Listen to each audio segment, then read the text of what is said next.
ना सरकार ने मैनू कोई ऐसी कोई गल कीती है कि तुसी आके शिकायत करो। जे उन्हें यह भी कहा है कई कई चीज़ां कैमरे ते बंदे नहीं बोलते, जो तुसी वैसे बैठे हुंदे हो गलबात करते हो उदों दसदे है कि जे सरकार ने शिकायत करवानी हुंदी तां वो फिर पक्के पैरी ये काम करते, वो इदां क्यों किसी का नाम लिख के आपे ही दस्तखत करके किसी को खुला छड्ड दिंदे कि सरकार नूं ये नहीं पता कि कल नूं वो बंदा सारा कुछ सामने आके दस दूगा। सो ये चीज़ राजविंदर ने ही तस्दीक की है कि ना इस दे विच कोई सरकार का लेना देना, ना किसी होर पोलीटिकल पार्टी का लेना देना, क्योंकि नाम चरणजीत चन्नी का सी, इस करके मसला पोलीटिकल बन गया। पर उन्होंने किसी ने कोई अप्रोच नहीं किया। राजविंदर ने कहा कि मैनू तो यह पता ही उदों लग्या जदों मीडिया दे विच शिकायत की कॉपी रिलीज़ हुई, जिहड़ी विजिलेंस नूं शिकायत गई सी, और जदों वो कॉपी पहुंची नाम आया कि बठिंडा दे पिंड दा ये रहन वाला है, बठिंडा नेड़े पिंड दा, और उस वालों शिकायत दी गई है। और वो चीज़ गौरव जे तुसीं अपनी इंटरव्यू जिहड़ी है वो पूरी उस दे विच वो खुद बयान कर रहा राजविंदर कि मैनू तो इस चीज़ बारे पता ही नहीं सी, ना मेरा दास्ताने शहादत जिहड़ा प्रोग्राम होया सी उहदे नाल कोई लेना देना, ना उहने कोई उहदे च ठेकेदारी कीती है। वो तो बिल्डिंगां बनाउण दे ठेके लैंदा है, और वो कंपनी क्योंकि जिन्हें वो ठेका लिया सी या जिहदी कोई एसोसीएशन किसी तरीके रही होनी है, वो अगे होर भी ठेकेदारी के कामां दे विच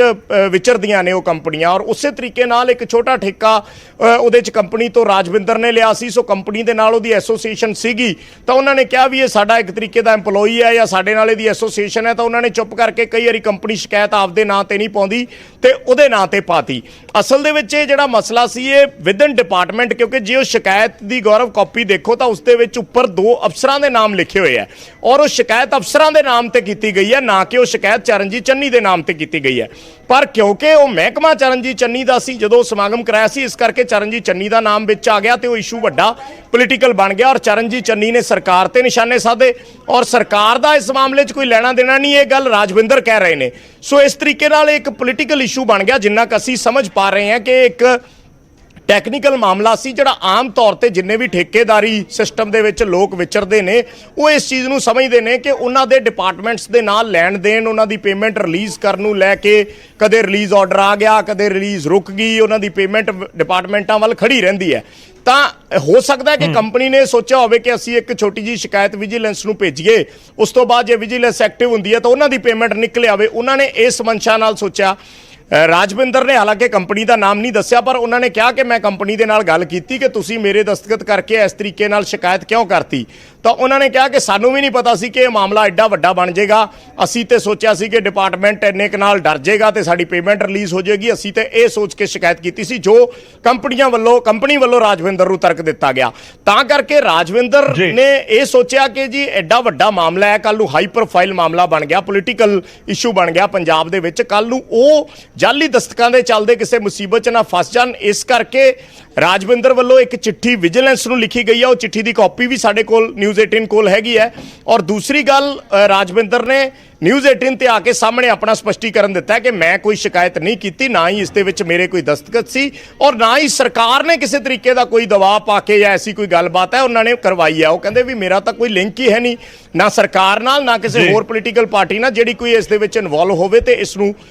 इस तरीके नाल सियासी इशू बनाया जाए। विजय एक होर चीज़ समझनी चाहुंदा है, क्योंकि जो शिकायतकर्ता ने शिकायत नहीं की या फर्जी दस्तखत दे नाल एक शिकायत विजिलेंस नूं कर दी गई, तो यह पूरी शिकायत के उत्ते भी क्वेश्चन मार्क आ गया, इस दे वजूद के उत्ते भी कि इस दे उपर इंक्वायरी की जाए वो भी एक क्वेश्चन मार्क आ गया, या पैरेलल विजिलेंस जांच करती रह सकती है इस पूरे मामले च?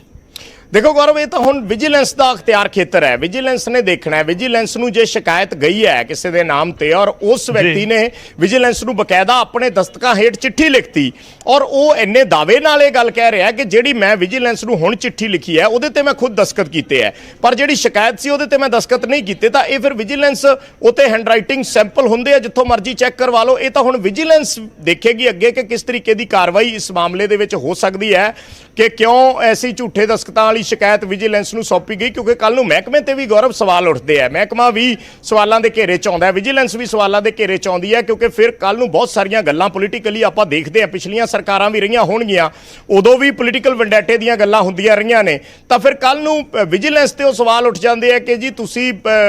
सरकारां दे कहण ते या किसी होर दे कहण ते इस तरीके नाल लोकां दे खिलाफ जिहड़ी है ओह कार्रवाई करदे हो, पर इस मामले दे विच विजिलेंस ने गौरव हजे तक कोई कार्रवाई नहीं कीती। विजिलेंस दे ਕੋਲ ਸਿਰਫ ਇੱਕ ਸ਼ਿਕਾਇਤ ਗਈ ਹੈ ਔਰ ਜਦੋਂ ਸ਼ਿਕਾਇਤ ਦੀ ਕਾਪੀ ਮੀਡੀਆ ਦੇ ਵਿੱਚ ਰਿਲੀਜ਼ ਹੋਈ ਤਾਂ ਇਹ ਇਸ਼ੂ ਵੱਡਾ ਬਣ ਗਿਆ। ਉਸ ਤੋਂ ਬਾਅਦ ਚਰਨਜੀਤ ਚੰਨੀ ਹੋਰਾਂ ਨੂੰ ਜੀ, ਪ੍ਰੈਸ ਜੀ। ਕਾਨਫਰੰਸ ਕਰਨੀ ਪਈ। ਸੋ ਹੁਣ ਇਹ ਵਿਜੀਲੈਂਸ ਨੇ ਦੇਖਣਾ ਹੋਏਗਾ ਕਿ ਕਿਵੇਂ ਉਹ ਇਸ ਦੀ ਘੋਖ ਪੜਤਾਲ ਕਰਦੇ ਆ ਸਾਰੀ। ਠੀਕ ਹੈ ਵਿਜੇ, ਧੰਨਵਾਦ ਸਾਡੇ ਨਾਲ ਜੁੜਨ ਦੇ ਲਈ, ਇਸ ਪੂਰੀ ਗੱਲਬਾਤ ਦੇ ਲਈ। ਤਾਂ ਇਸ ਪੂਰੇ ਮਾਮਲੇ ਦੇ ਵਿੱਚ ਜੋ ਜਾਣਕਾਰੀ ਸਾਡੇ ਕੋਲ ਪਹੁੰਚੀ ਅਸੀਂ ਆਪਣੇ ਦਰਸ਼ਕਾਂ ਦੇ ਨਾਲ ਉਸ ਨੂੰ ਸਾਂਝਾ ਕੀਤਾ। ਐਕਸਕਲੂਸਿਵ ਖੁਲਾਸਾ ਲਾਜ਼ਮੀ ਤੌਰ ਤੇ ਇਸ ਨੂੰ ਕਿਹਾ ਜਾ ਰਿਹਾ ਹੈ।